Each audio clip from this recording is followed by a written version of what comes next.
So, Paul, welcome to the Hollywood News' Road to Fright Fest. We're obviously here to talk about A Blind Bargain, which has been selected to screen at the festival. How are you feeling about both the selection and the screening? Well, I don't know what happened there. I, I'm just kidding. I think it's wonderful. I've never been to the UK. So I'm very excited to get out of the house and hop on a plane and risk my life to come and see my movie with a bunch of wonderful Fright Festers. I'm really excited about it. It's interesting because I entered it into the to Fright Fest, and less than 24 hours later, they invited me to be a part of the festival. So, I've never had that something so quick. I don't know if there was some clerical issue or something happened, but or they go, "Oops, we weren't supposed to." And well, we already did. We pulled the trigger, so we might as well let him in. No, but I'm thrilled. I really am thrilled, and I think this is going to be a lot of fun. Yeah, I mean, when the guys like a film, they like it, and you're not the first filmmaker that has said, within a day or two of sending, they've got in touch. So yeah, they're obviously kind of watching them as they come in, which in itself must be, one heck of a feat. But then obviously if it is something they like, they want to grab you before somebody else does. Right. Yeah. Yeah. Well, maybe it was a slow week. I don't know, but I'm really thrilled, and so I can't wait to present the movie. And what's even better is when you see it in the theater with the sound design that we have. It sounds so good. I mean, we have a 7.1 mix, and when you have those subwoofers kicked in, and everything going, and the score is so beautiful. I'm really looking forward to seeing it there at Fright Fest at the Odeon Lux West Discovery 2 on August 25th at 1:25 p.m. Well, I just thought I'd throw that in there, so. Oh, no, definitely. And for those that haven't done the homework, a blind bargain has a very interesting history. Can you kind of discuss a little bit about how the film and its idea came together? Well, you mean my film? Yes. Well, originally for this production, I was hired or I was asked by a friend of mine if I would like to direct the movie. I've made movies, obviously, and directed films. I've been making movies since I was a kid, and wow, 50 years now I've been making films. And I was asked by my friend John Falotico, and they had a script, and they wanted to do a remake of this lost Lon Chaney picture. And at first I wasn't too sure about it. I thought the script needed some work. So when I came on, I agreed to do it if I can come on and rewrite the script and bring in my people that work with me on my previous film, The Ghastly Love of Johnny X. So he agreed, and again, he had never made a movie before, so I was really just thrilled to be able to get back in the director's chair, make another movie, and see what happens at the end of the day. But it was very nice. It was a great experience, and I know that a lot of people may expect this to be more of a horror film type thing, but it is not really a horror film. I would have to say that it's more of a weird tale or a mad scientist kind of thing. Or if you're familiar with the TV show The Night Gallery, which was Rod Serling's follow-up to The Twilight Zone. So it's one of those kinds of stories, really, that we put together. And I had a lot of fun when we set it in in 1970. So, I mean, I remember 1970. I mean, kind of. I've been around. And so, making a movie in the 70s, which is when I was making movies, I started making movies in 1974. So, I mean, that this was exciting for me to kind of do, recreate this thing, with the costumes and the period accurate, settings and everything. A lot of fun, really. It was a lot of fun. So I agreed to do it. I got on board and made the movie, and I think the executive producer is pleased. I will say, and if he isn't, I'm sorry, there are no refunds. You mentioned that, you've been sort of directing and making films for a number of years now. What was it, when you were younger that, made you want to get into film? Well, originally I kind of wanted to be an actor, and I got a movie camera on my 11th birthday, and I started, tinkering around and acting in my films. And finally, as I got into more professional acting, my agent once said to me, I really think you should either, focus on your acting or your filmmaking. And I decided to go focus more on my filmmaking. But I just really loved movies, and to be able to tell stories and make films. When I was younger, I mean, and even now, I always made my movies on film. We always shot on, we started with Super 8, then I graduated to 16 millimeter, and then I did 35 millimeter, and now I'm back to 16, Super 16, which is a notch above 16 millimeter. But, a lot of professional movies are shot and released on 16 millimeter. I mean, Wes Anderson did Moonrise Kingdom on Super 16, if you didn't know that. So, I mean, a lot of big movies. But anyway, it gives it a certain look. So I'm a big film lover, and I've always been interested in movies. So here we are. I'm still making them after all these years, and I'm thrilled, really. Yes. Yeah, and like you said, A Blind Bargain was shot on film rather than digitally. What is it about, the format of film that, you enjoy using so much? You mean, I'm sorry, I'm using the shooting on film? Is that what you're Yeah, asking? shooting on film as opposed to like, digital. Right. Well, honestly, it's just kind of second nature to me. As you could see in the background here, I have film projectors and reels and things, and I collect film on 16 and 35. I have many, many prints. So when I was a kid, I did that too. So for me, it just seems pretty natural to be shooting on film. Digital is wonderful. I'm not against digital or anything. I love the way it's clean. It looks good when projected. And we're kind of now, I think, especially with the latest generation, they're kind of used to seeing movies that are shot digitally. And when they see a film, sometimes they go, "Oh, that's grainy," or "What are they doing there?" But I mean, that's film, and the smaller the gauge, the grainier the film, the picture. And then you got 35, and then you've got 65 millimeter, and and now they're shooting in VistaVision again, which was a format that Paramount started in 1954 with White Christmas, and I mean, The Brutalist was shot on 65 millimeter. That's where the film goes to the camera sideways. And it's a bigger image, so it's really a beautiful thing to see all of these filmmakers that still stick with it, like Christopher Nolan and Quentin Tarantino. I mean, they're diehard believers, and I'm a believer too. So even though I'm not on their success level, I am a diehard believer, as is Quentin and Christopher Nolan and others, that I just love film. I grew up with film. I grew up, watching it being projected in cinemas, and I'm just used to it. So I prefer it. It is my canvas of choice. But at the end of the day, it really is the storytelling. It doesn't matter what you shoot it on. I mean, I always thought, if you make a movie like Gone with the Wind, and let's say they shot that on digital format, okay, and they had that available, would it be a worse or a better film, or would it be the same? I think it's the filmmaking, and I think it's the storytelling that's important. Film versus digital or whatever, it's just a canvas. It's just a texture, really, But I love that texture, so I'm a film guy. And I think it's kind of coming back because I mean, in addition to Fright Fest, I also cover Fantasia. And out of like the handful of films that I watched, there was, a good percentage of them were also shot on film. So I kind of feel that maybe it's going the way of like vinyl and VHS, and it's coming back around again.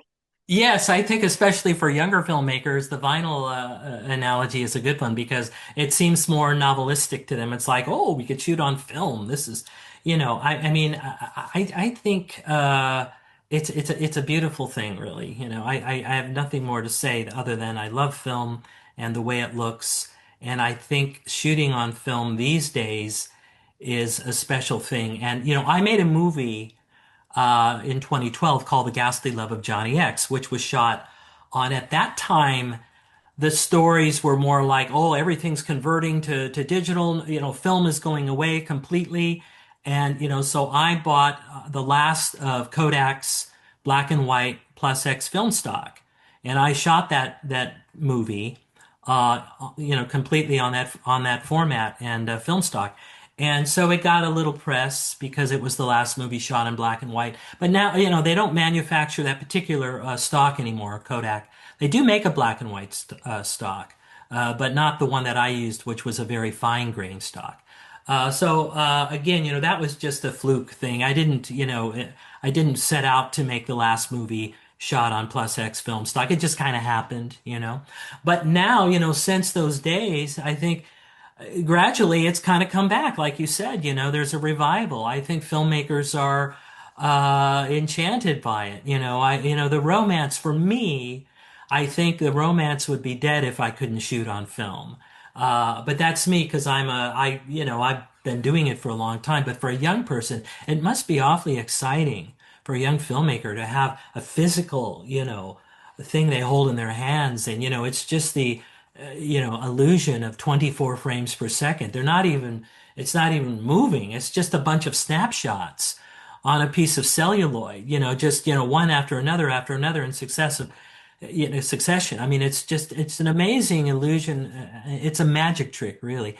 And it's a beautiful film. I think when it's projected, even though we're showing a blind bargain on a digital DCP, but from our original film scan negative, I think when you can project a film print, there's something that gets into your subconscious that makes you feel like it just gives you a slightly different experience, and you're not exactly sure why. Anyway, that's from my experience of screening The Ghastly Love of Johnny X on DCP and on 35 millimeter, which is screened in the UK actually. 35 millimeter Grindfest screened it on film, and it was in one other festival in London, but I didn't go to that. That was years ago. But yeah, film's a beautiful thing. What can I say? Nice. And amongst your cast, you have actor and fellow director Crispin Glover. How was he Who? as a collaborator? Crispin Oh, Glover. Crispin. Ah, yeah, I know. Yeah, he's Oh, that guy. Crispin Glover. I know Crispin Glover. I'm sorry. Your question was, how was he to work Yeah, with? how is he as a collaborator? Because I know that he's also, very passionate about, shooting things and, in film. I think that's one of the things that attracted him to the project. And when we first met, we had a lot in common. Well, I mean, a lot of common interests in old movies. We both love pre-code films, and we both love silent movies. And the fact that I was going to make my movie on film, and that I had made all of my movies on film, and that he was shooting on film, we had a common thing to speak about, like shooting our movies and all the obstacles and whatnot. And I mean, I think he agrees, I agree with him in that, I'm not anti-digital or anything like that. But I think if you could shoot it on film, I mean, it's kind of special, and it's more romantic really for the filmmaker as long as you know what you're doing. And it forces you to be more disciplined. But with Crispin, anyway, collaborating with him, he was a wonderful collaborator because he had a lot of ideas right out of the gate. I mean, he came up with one of the things he suggested was to remove all the cursing from the script. And not because he's a prude or anything like that, but he felt that it was an anachronism. If you're watching a movie from 1970 and you don't really expect to see modern day swearing and cursing and bad language in a movie like that. And that was absolutely true. And I agreed. And we took out all the curse words and we substituted it for a more creative, form of expression. And, that was one of the things that he contributed. Other things, he had a few questions about his character and little dialogue changes here and there. But one of the most I guess, challenging things was when we were on the set and we were about to shoot a scene. That was in the script. It's like a 2 or 3 page scene in the script, maybe 2.5 pages of dialogue. And he pulls me aside right before we're about to shoot. He goes, "Let me talk to you. I think we should shoot this with no dialogue at all. I'm like, no dialogue? I mean, we have the actors there. You're here, everybody, we're about ready to roll. And he goes, yeah, let's do it more like a silent film. And I'm like, that's okay. I mean, I would have preferred to have, heard about this the night before so I could have prepared. But, what the heck, I'm an improviser. So we got back to the set and I told the actors, guess what? No dialogue. We're just going to do it. It's kind of in pantomime. So anyway, as soon as the camera started rolling, I couldn't, I was trying to stop, keep myself from giggling because I thought it was so funny. Not that it's a funny scene necessarily, it's an odd scene, but it was working so well that, again, his contribution in that sense was wonderful, and he always had he would always give me ideas and things, to use if I wanted to use them. And, we collaborated quite well and I got on quite well with him. He's a nice fellow and a professional. He's a very highly focused and he concentrates and he comes onto the set knowing exactly what he wants to do. And, you don't really have to direct Crispin Glover. You guide him a little bit here and there, make sure he's sticking to his mid-Atlantic accent that he was using. But for the most part, it was brilliant, really. And having him was a joy to be, on the film. And at the heart of the film, are these series of experiments. One of them is kind of, battling aging. And this seems to kind of be an evergreen theme, across media. Why do you think society is so obsessed with youth? Well, maybe it's because we all grow old and we all remember what it was like to be younger, and we see younger people as we're getting older. We see younger people coming up, being around us, and go, "Hey, I'm still here. I used to be like you, and if you're lucky, one day you'll be like me." But I think with aging, I mean, for some people, it's a vanity thing. For other people, it's a sign of, they're losing their virility or, all the memories and the things you did when you were younger that you can't do as well when you're older. I think that we all want to stay young forever.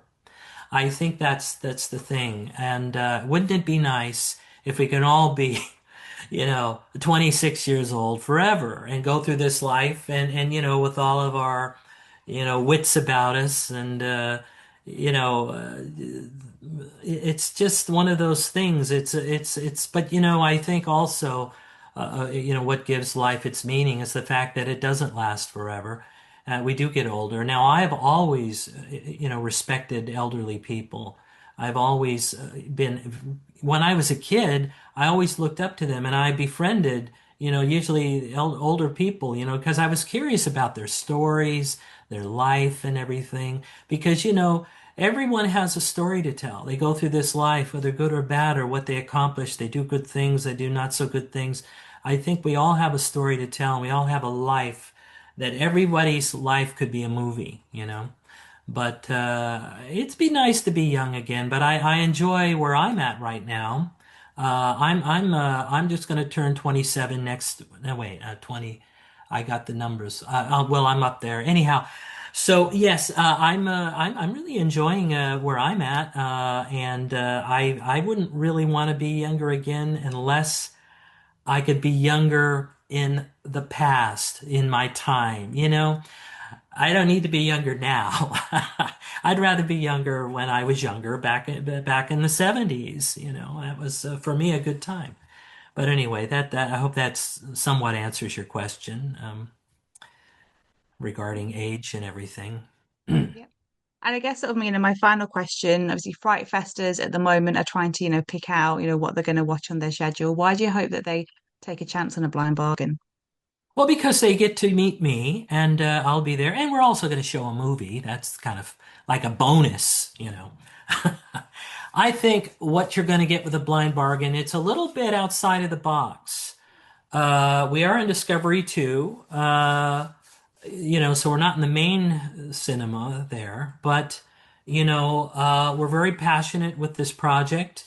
We put a lot of creativity and hard work into this thing. And, we're very enthusiastic. And again, I'm going to be there. My wife is going to be there, who has a small part in the film. She also did all the paintings.